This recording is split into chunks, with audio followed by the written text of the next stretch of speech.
Hola, este es el pastor Morris Velázquez y este es Viviendo con Sabiduría. Episodio 255, nuestro manual de vida.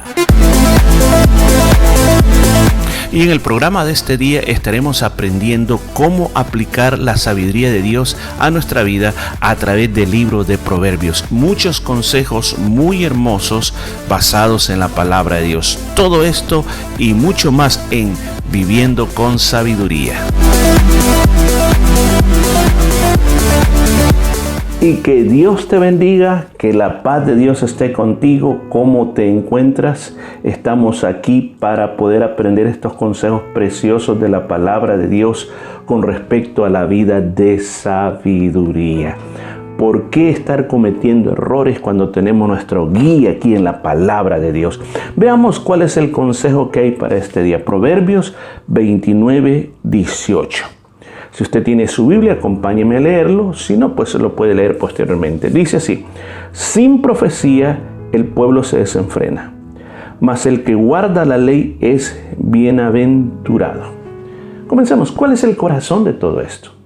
¿Por qué el proverbista está diciendo esta palabra después que nos estuvo hablando de la importancia de corregir a nuestros hijos?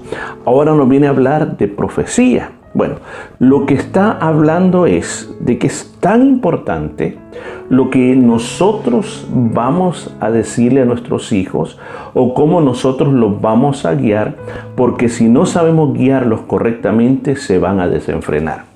Expliquémoslo más exquisitamente. En primer lugar, ¿qué significa la palabra profecía? Muchas veces nosotros entendemos que la palabra profecía significa predecir un evento del futuro. En realidad no significa predecir un evento del futuro. La palabra profecía viene de un término que en su palabra original quiere decir, si lo trajéramos literalmente al español, quiere decir hablar en nombre de. Hablar en nombre de. En este caso que estamos hablando de términos bíblicos significaría hablar en nombre de Dios. Entonces dice aquí, cuando no se habla de parte de Dios, el pueblo se desenfrena. ¿Qué quiere decir? Cuando no hay palabra de Dios, al nivel personal, al nivel familia, al nivel iglesia, realmente vamos a estrellarnos completamente. Ahora, pero ¿por qué razón? ¿Por qué razón? Porque ayer hablaba de esto. La Biblia es nuestra guía. La Biblia es nuestro manual. Si hasta en el plano natural viene alguien e inventa una impresora. Cuando inventa la impresora, tiene que no solamente inventar la impresora, sino que tiene que hacer un plano de los circuitos, cómo trabaja para cuando alguien la quiera reparar o hacer algo, sabe cómo está eso.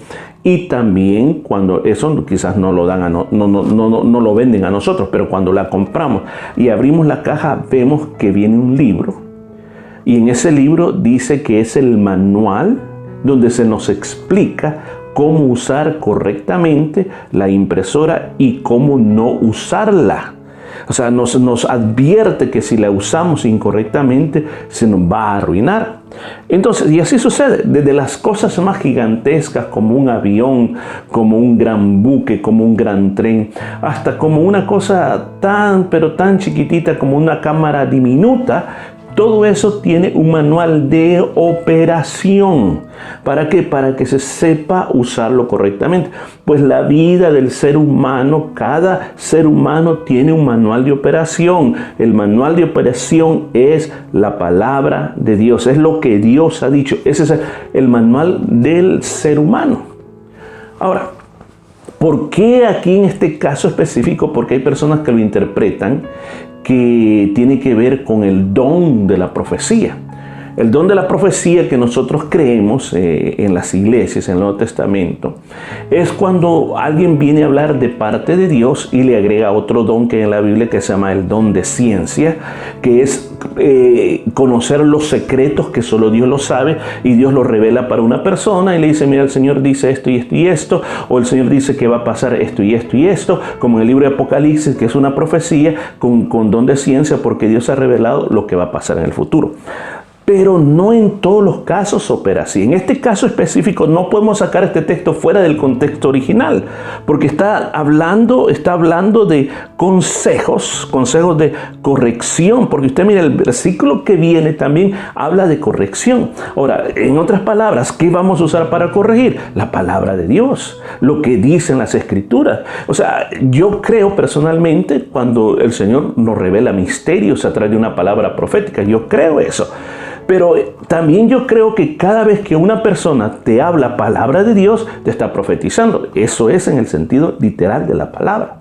Entonces, retomando eso, quiere decir que cuando yo voy a instruir a mis hijos, yo tengo que traer la palabra de Dios. Cuando yo voy a instruir a la iglesia, a la congregación necesita la palabra de Dios. Yo recuerdo que no sé si me equivoco en las fechas, pero como ahí por los principios de los 90, había un mover de alabanza y adoración, pero tremendo. Había unos cultos que las congregaciones podían pasar hasta 2 horas, 3 horas cantando y había un mover de Dios tremendo y canto y uno no podía parar de cantar. Entonces había muchas congregaciones que cuando ya miran, wow, se nos fueron 3 horas. Bueno, hermanos, leemos una lectura y nos vamos a la casa. O sea, no había instrucción bíblica, sino que se fue más por el mover de la alabanza y la adoración, cuando es bastante importantísimo que la palabra de Dios esté presente delante de nosotros, no con un versículo, no con 5 versículos, sino con todo el contenido de la palabra de Dios. Ahora, ¿cómo se trae eso al hogar? Al hogar se trae a través de enseñarle a los hijos la lectura de la palabra de Dios, hablarles de lo que dice la Biblia, las historias bíblicas, porque si uno no lo hace, mire lo que dice en la segunda parte, es que cuando no hay esa profecía, el pueblo se desenfrena, o sea, hay un desenfreno total. En otras palabras, no hay límites. Recuerde, nosotros no podemos vivir la vida sin límites. Es saludable cuando uno tiene límites, en todo, en la comida, en las horas de dormir, en el trabajo, uno tiene que tener límites. Cuando no hay límites, ¿qué hay ahí? Desenfreno. Y aquí dice, cuando no hay palabra de Dios, ¿qué hay? Hay desenfreno. Si tú no lees más la Biblia, te olvidas de la Biblia, te vas a desenfrenar. Pero si tú constantemente estás leyendo la palabra de Dios, estás tomando la palabra de Dios, estás haciendo la palabra de Dios, vas a tener frenos en tu vida, vas a tener límite, vas a entender muchas cosas. Y en la segunda parte de este versículo dice que el que guarda la ley es bienaventurado. Ahora, ¿de cuál ley está hablando? No está hablando de la ley del hombre, está hablando de la ley de Dios. Entonces usted dirá, pero bueno, nosotros hoy estamos en la gracia, no estamos en la ley.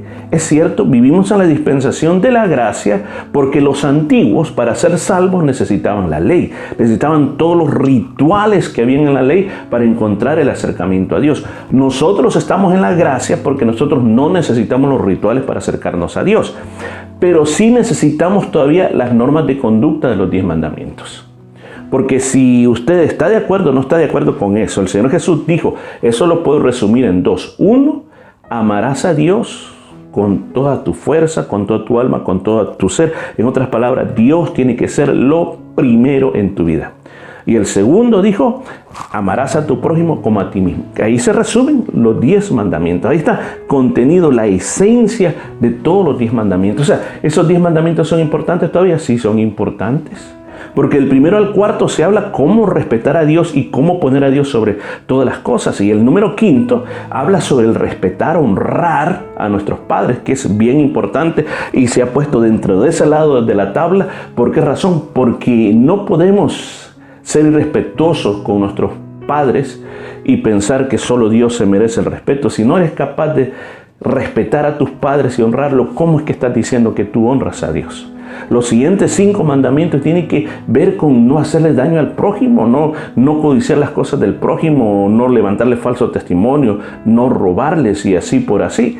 Entonces, todo eso, dice aquí la palabra de Dios, que cuando alguien hace suyo toda esta ley de Dios, va a ser bienaventurado. Ahora, la palabra bienaventurado, ¿qué es lo que significa?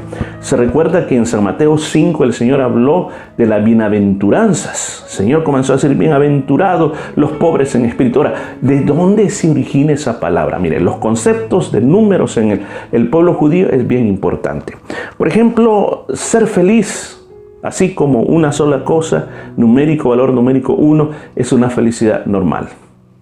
Ser 2 veces feliz es algo que va más allá del normal. Y eso es bienaventurado cuando tú eres al doble felicidad. Numérico 3 no existía para eso. Por ejemplo, ¿dónde se aplicaba el numérico 3? Por ejemplo, cuando decía, una persona puede ser santo. Número 1. Número 2, santo sería una persona más allá del humano. Número 3.